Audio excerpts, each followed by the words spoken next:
Hello అండి, welcome to our channel. Today recipe వచ్చేసి mutton బోటి కర్రీ అండి. చాలా యమ్మీగా, టేస్టీగా, ఈజీగా చేసుకోవచ్చు. విత్ మన గ్రేవీతో చాలా బాగుంటుందండి. ఫ్రై కన్నా స్మెల్ కూడా ఎలాంటిది లేకుండా ఈజీగా చేసుకోవచ్చండి. ప్రాసెస్లోకి వెళ్ళే ముందు మన వీడియోకి ఒక లైక్ ఇచ్చి సబ్స్క్రైబ్ చేయడం మర్చిపోకండి.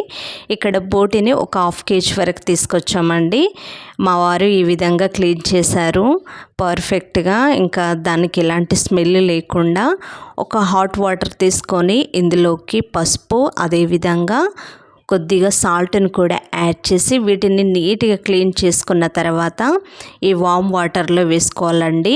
వామ్ వాటర్ అంటే కొంచెం బాయిల్ అయ్యేలాగా మనం చూసుకోవాలి. ఒక 5 minutes వరకు దీన్ని ఈ విధంగా బాయిల్ చేసుకోవాలండి.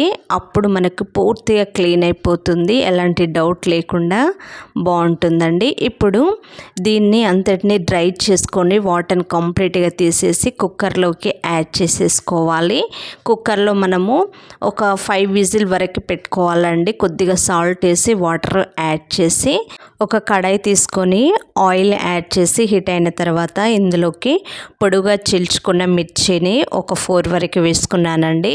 ఒక రెమ్మ వరకు కరివేపాకు వేసుకున్నాను. నచ్చితే వేసుకోండి, దీని ఫ్లేవర్ నచ్చని వాళ్ళు స్కిప్ చేయండి. ఇప్పుడు ఇందులోకి 1/2 స్పూన్ వరకు జీలకర్ర కూడా యాడ్ చేసేసుకోవాలి.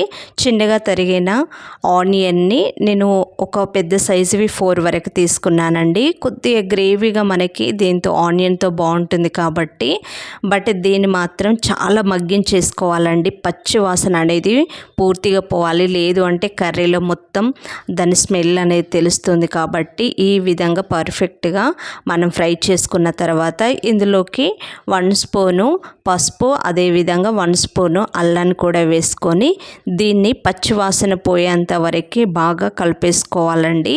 ఈ విధంగా మగ్గిన తర్వాత ఇందులోకి ఆ టమాటా ప్యూరీని యాడ్ చేయాలి. టమాటాను ఒక 3 వరకు తీసుకొని దాన్ని బాయిల్ చేసి పేస్ట్ చేశానండి. మీకు ఈ విధంగా లేదు అంటే డైరెక్ట్గా కూడా టమాటా వేసుకోవచ్చు, వితౌట్ టమాటాతో కూడా చేసుకోవచ్చండి.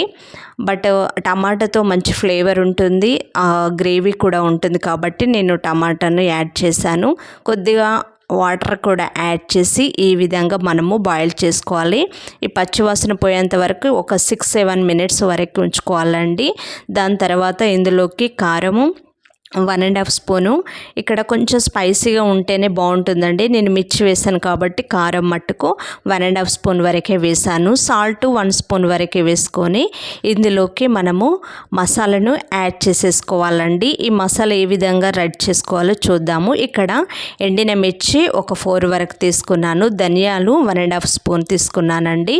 మిరియాలు, దాల్చిన చెక్క, లవంగాలు వాటిని కూడా తీసుకొని ఒక 1 స్పూన్ వరకు రైస్ను కూడా తీసుకోవాలి. అదేవిధంగా 1/2 టేబుల్ స్పూన్ వరకు జీలకర్రను కూడా తీసుకొని వీటిని మనము దోరగా వేపుకోవాలండి, మాడనివ్వకుండా. ఇప్పుడు దీన్ని మనం పౌడర్ చేసేసుకోవాలి. దాన్ని నేను ఇందులోకి యాడ్ చేశానండి. ఇప్పుడు ఈ మసాలాలన్నిటిని బాగా కలిపేసుకొని మళ్ళీ ఒక 5 minutes వరకు దీన్ని మగ్గించేసుకోవాలండి. అప్పుడు ఈ మసాలాలన్నీ టమాటాకు పూర్తిగా పట్టేసుకొని ఉన్నాయి కదా. ఇప్పుడు మనము ముందుగా ఉడికించేసుకున్న ఈ బోటి పీసెస్ను మనం ఇందులోకి యాడ్ చేసేసుకుందాము. ఇప్పుడు దీని అంతటిని బాగా కలుపుకోవాలండి. అయితే ఈ మసాలాలు, ఈ గ్రేవీ అంతా బాగా పట్టేలాగా కలుపుకొని దీన్ని కూడా ఒక 5 minutes వరకు మగ్గించేసుకోవాలండి. అప్పుడే మనకి పర్ఫెక్ట్గా ఉంటుంది. అదేవిధంగా అసలు బోటి మాత్రం స్మెల్ అనేది ఉండదండి. చాలామంది కర్రీ చేస్తున్న టైంలో, తినే టైంలో చాలా స్మెల్ ఉంటుంది కదా, అలాంటి మట్టుకు అస్సలకే ఉండదు. ఈ విధంగా అయినాక గుప్పెడంత కొత్తిమీర వేసుకున్నామంటే మన బోటి కర్రీ అనేది రెడీ అయిపోయింది. ఖచ్చితంగా మీరు కూడా ట్రై చేసి చూడండి. మన ఛానల్లో చాలా వీడియోస్ ఉన్నాయండి, చూడడానికి ట్రై చేయండి.